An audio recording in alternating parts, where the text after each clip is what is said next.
Yesterday marked 1 year since the collapse of the brutal Assad regime that ruled Syria for more than 5 decades. And while there were celebrations in major cities, the country is not, well, it's not out of the woods yet. It's got some serious challenges ahead of it. The country is still struggling to recover from years of war, and there have been bouts of violence alongside other concerns.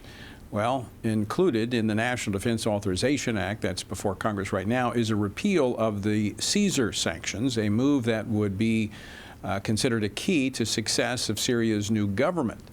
The question is, will it make it through? And should it?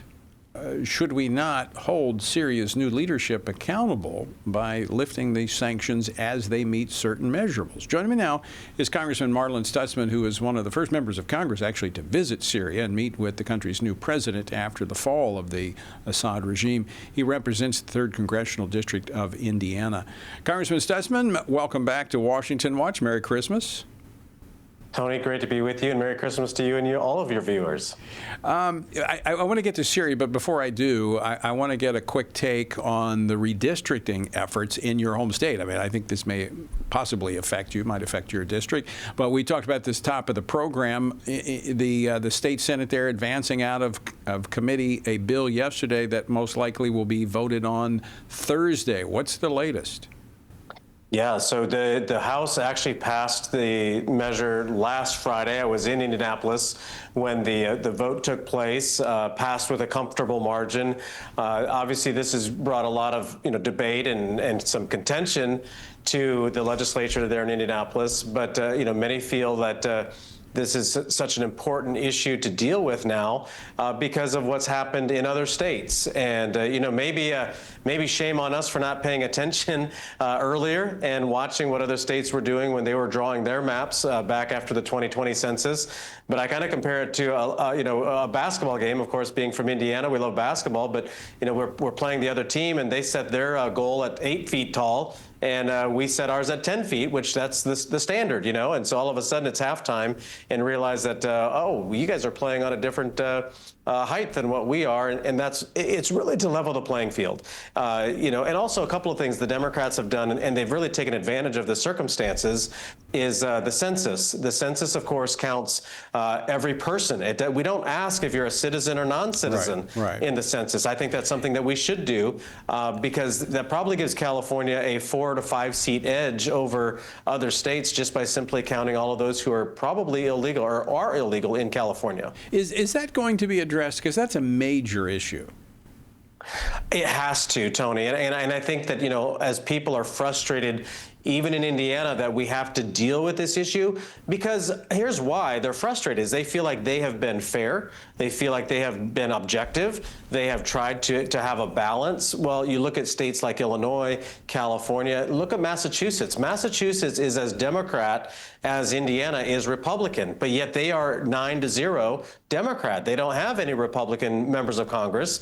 And then Indiana, of course, is 7-2. And so, unfortunately, because there is no national standard and there's no agreement on how districts are going to be drawn, we're in this very partisan, environment right now where Democrats are trying to do everything they can to stop President Trump, and they have drawn maps to favor themselves. And so Republicans have finally said, look, if this is the way the game is going to be played, we're going to fight back. And I support that measure because it's not fair to Hoosiers that Illinois manipulates their maps and gives themselves an advantage. Well, especially right now, where you have the House controlled by just like 2 votes, actually 2-vote margin.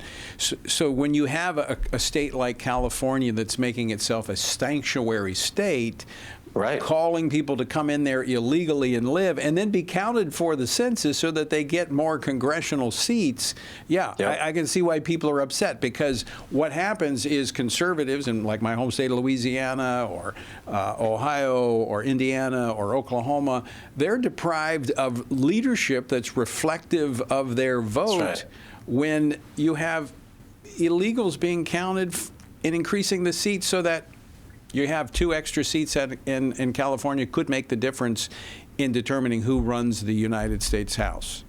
Absolutely, and I think a lot of us, felt that, the open border policy by Democrats and by President Biden was to give themselves an advantage by turning them into voters. Well, actually, it gave them an advantage by simply getting those illegals into sanctuary states, and they were able to count those, into the census.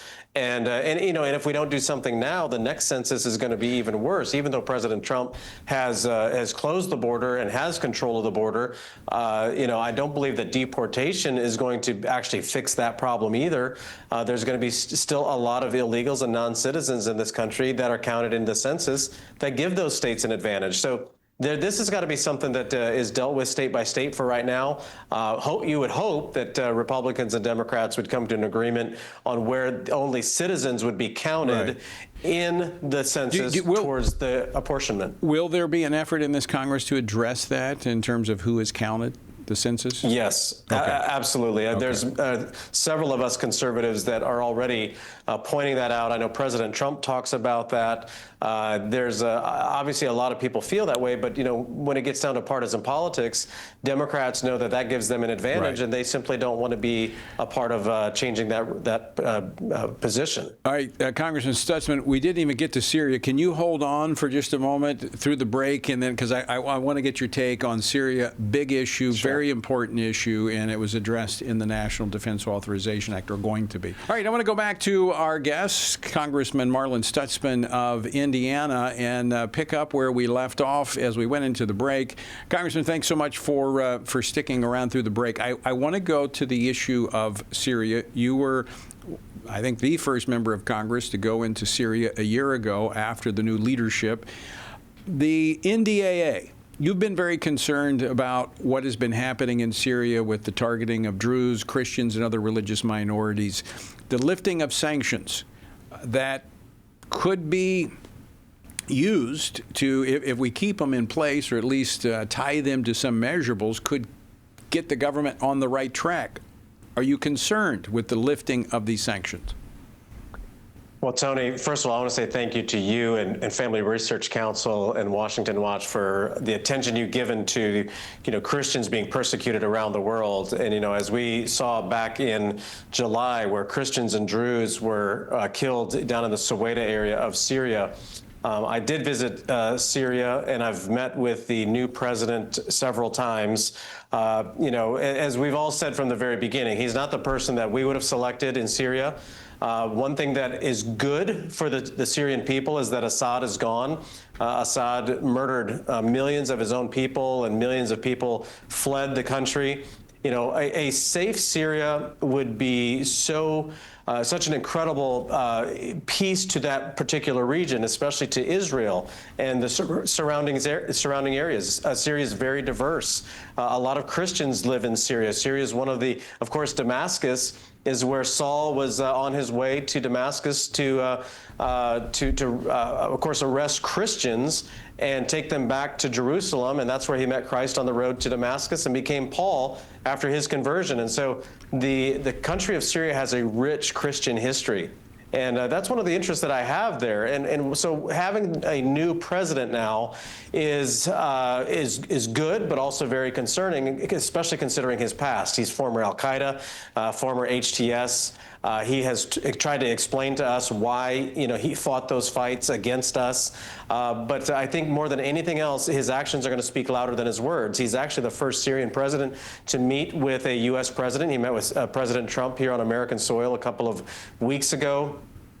We need to hold him accountable on what's happening in the Suwaida region, especially now that we know there is humanitarian aid going into those particular areas. And we've got solid people who are making sure that that's being delivered. We're hearing good reports, but then we're also hearing reports of great concern of how the militia are still behaving in that area. Either he is doesn't have control of the country and he needs to ask for help, or if he does have control of the country and that is his government approving of those sort of attacks, he needs to be held accountable. And that's one of the reasons that we have this conversation about controlling the Syrian government through the sanction relief. I'm for the sanction relief. I think that the people of Syria need the relief, but we want to be able to hold him accountable of any behavior that is not respectful of religious freedom and also giving people the opportunity to rebuild their country. Will that be the language that's attached to the repeal of the 2019 Caesar Act? I mean, will there be a way to hold them accountable?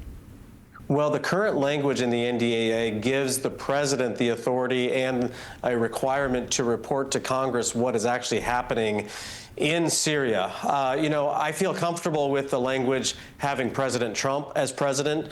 I don't know that I would feel comfortable with the language if President Biden were the president. So, we have a 3-year window here with President Trump, and I trust that, he wants to see the Syrian people have the opportunity to rebuild.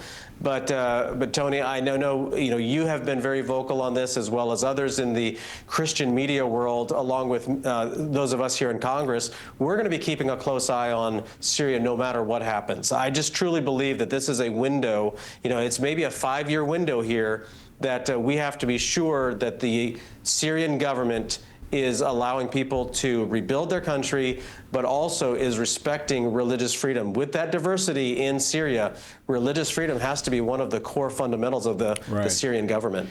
Final question for you, Congressman Stutzman. I talked to some of your colleagues who have concerns about lifting those sanctions. Do you think there are enough votes to move this measure through with the lifting of sanctions? I think there probably are right now. There's been a lot of discussion related to this particular language. And of course, the NDAA has a lot of other pieces of legislation that are important for the security and defense of our country. It's not perfect, that's for sure. I know that Congressman Burkeen and Congressman Harris and others and I, we would like to see there be an automatic snapback if something takes place. But after visiting Syria, I just want to see the Syrian people to be able to have the chance to rebuild their country. The Syrian president, he didn't ask for money from the United States. He didn't ask for military. And those were two big things that I respect. He just simply asked that the sanctions be lifted and that they would rebuild their country. I think giving him that chance is the right thing to do. But at the same time, as I told him, his actions will speak louder than his words, and that we're going to be keeping a very close eye on what he does as the new president in Syria. Well, and I know that you mean that, because this is an issue that's near and dear to your heart, and you've been a great advocate for religious freedom and human rights. So we will be keeping close tabs on that as well, and look forward to continuing that conversation. Thank you, Tony. Yeah, and I tell you, have all of those folks that are watching tonight, be praying for Syria. Be praying for the Christians in Nigeria. We have to stand with Christians around the world. There is an attack on Christianity globally, and I just believe that this is a fight that we have to stand for. God's given us an opportunity right now. All right, Marlon. Merry Christmas. Talk to you soon. Thank you. Merry Christmas.